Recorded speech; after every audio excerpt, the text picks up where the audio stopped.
सजना शाग प्राय समस्तଙ୍କର पसंद थाए आउ ए शाग शरीर ପାଇଁ ମଧ୍ୟ बहुत दरकार एथिरे आयरन मात्रा भरपूर हे रही थाए। आमर तो एमिति घरे घरे सजना शाग बनी थाए समस्ते डिफरेंट टाइप रो बनै के को खाई थांती। आज मु आको केमिति बनेछि आपनका सह शेयर करबी। आशा करछि वीडियोटी पसंद आसीबो। वीडियो पसंद आसिले गोटे लाइक करिया को जमा भी भूलिबेनी। नमस्कार, टेस्ट ऑफ उत्कल रे आपण समस्त को अनेक अनेक स्वागत। एमिति गोटे हेल्दी टेस्टी और चटपटा सजना शाग बनैया पई एठी देखंतु मु 250 ग्राम रो सजना शाग एठी नेछि। आपन को जेते कि नेसेसरी से अनुसार एठी कम अधिक आपण नै परिबे।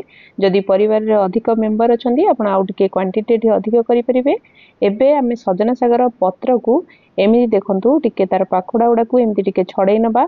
एमिति सब जाक भल भाबरे छडै की एठी देखंतु मको टिके भल भाबरे 2 रु 3 थर धोई की एठी सजना शाग को छाणी की नै एछि। एठी मु 250 ग्राम रो सजना शाग नैछि। आपण टिके आपण हिसाब रे कम अधिका को करि परिबे। एबे आको हम साइड करिबा। एबे गैस ऊपर मु गोटे कड़ाई बसैछि जोथिरे आमे 2 टेबल स्पून सोरिष तेल दबा। आ एठी मने करी कि सोरिष तेल हि दियंतु। सोरिष तेल करिवा दारे यार बास्नाटा बहुत बढ़िया आसी थाए।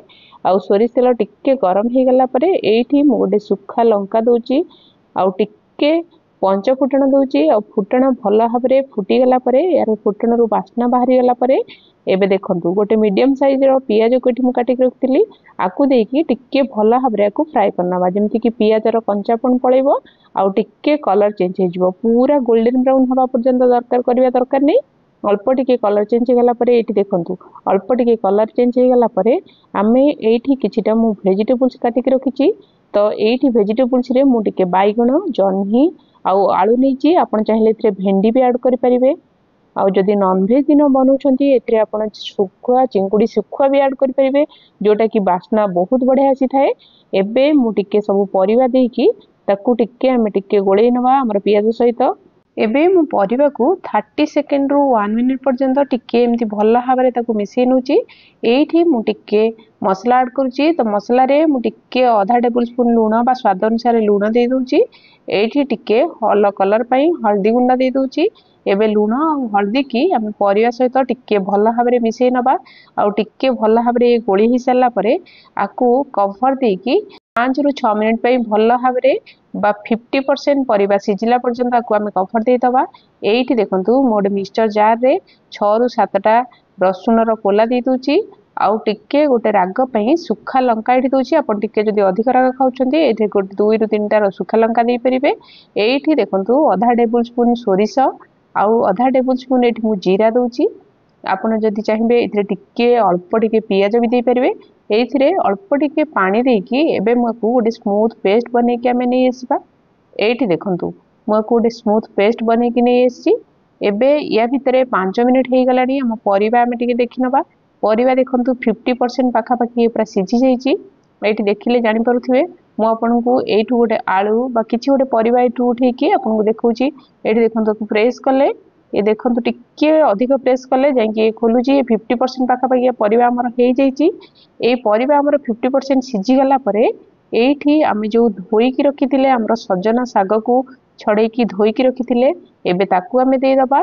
सबु शाग को एथिरे देई सरला परे आकू आमे परिवा सहित 2 रु 3 मिनिट एमती कंटीन्यूअस टिके फ्राई करिबा। एमिति तो सजना शाग जेमिति बनेले भी भल लागि थाए। आपण थरे एमिति वे रे बनै की देखंतु आपण को आउ कोनोसी प्रकार रे बनैया पई इच्छा करिबेनी। एमिति खाइबा को बहुत पसंद आसीबो। मो वीडियो आपण को पसंद आसिले प्लीज गोटे लाइक निश्चय करिवे। चैनल को नुआ विजिट करूथिले सब्सक्राइब करिया को भूलिबेनी। पाखरे थिमा बेल आइकन को मने करी क्लिक करंतु। मो अपलोड करूथिबा एमती नुआ नुआ वीडियो रो नोटिफिकेशन आपण को आगे जिवो। एबे देखंतु मु याकू परिवा सहित एमती कंटीन्यूअस 2 रु 3 मिनिट पर्यंत टिके फ्राई करनीची। सजना शाग टिके हमर एमती हल्का फ्राई हे जाईची। एठी आमे जो रखिथिले ग्राइंडिंग करी कि मसला सोरिष मसलाटा एबे आमे एथिरे दे दबा। आ मिक्सचर जार रे अल्प टिके पानी देकी से पानीटा को एथिरे मु ऐड करनोची। आपण एठी चाहिले टिके लंका पाउडर जदि लंका दियो खाउछंदी एठी चाहिले टिके लंका भी ऐड करि परिबे। एबे आकु आमे टिके भल्ला रे पानी सहित बॉयल हवा पई छाडी दबा। एठी देखंतु मु कोनोसी डंका बा खडिका रे यूज करनी। टिके बॉयल हे गला परे एबे सोरिष मसला को आमे सजना शाग सहित टिके भल्ला भाबरे गोळेई नबा। एबे देखंतु टिके बॉयल हेला परे ही मु आकु टिके गोळेई नउची। आउ टिके भल्ला भाबरे आकु मिसी सरला परे या ऊपरे टिके कवर देकी आमे शाग को टिके भल्ला भाबरे सिजिया पई छाडी दबा। एबे मुझे कवर देकी आपको 6 रु 7 मिनिट टिके भल भाव बॉयल हाँपी छाड़ दूची। एबे देखंतु कवर खोलिकी देखुची, देखंतु केते बढ़िया कलर आसी आउ परिबा आउ साग हमर बहुत भल भाव सिझी भी जाइए एठी। ताकू आउ टिके टेस्टी बनैया पई एबे परिबा गुडा को टिके हल्का हल्का प्रेस कर नियंतु। आपण चाहिले डंका बा चामच साहाय्य भी टिके प्रेस करि परिबे। टिके प्रेस करिया द्वारा ये भल भाव साग सहित परिबा हमर मिसी जबो आउ खाया को बहुत टेस्ट लागिबो। आकु जदी आउ टिके चटपटा बनैया पई चाहुचंती आपण जदी तेल आउ टिके अधिक ऐड करिवे, टिके रसुण तड़का दे देबे, ये बहुत जबरदस्त लगे। ये पखाल गरम सबुथिरे खाया को भल लगे। आ पखाल रे तो पूरा जबरदस्त लगी थाए।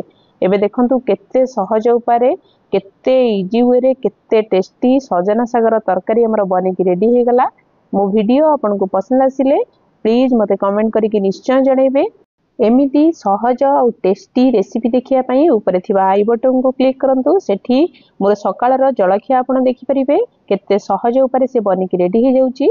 एमिति उटे टेस्टी सजना तरकारी आपण भी करी खांतु। केमिति लागिला मते निश्चय जणांतु। रहुची, देखा हबो नेक्स्ट एक नुवा वीडियो रे।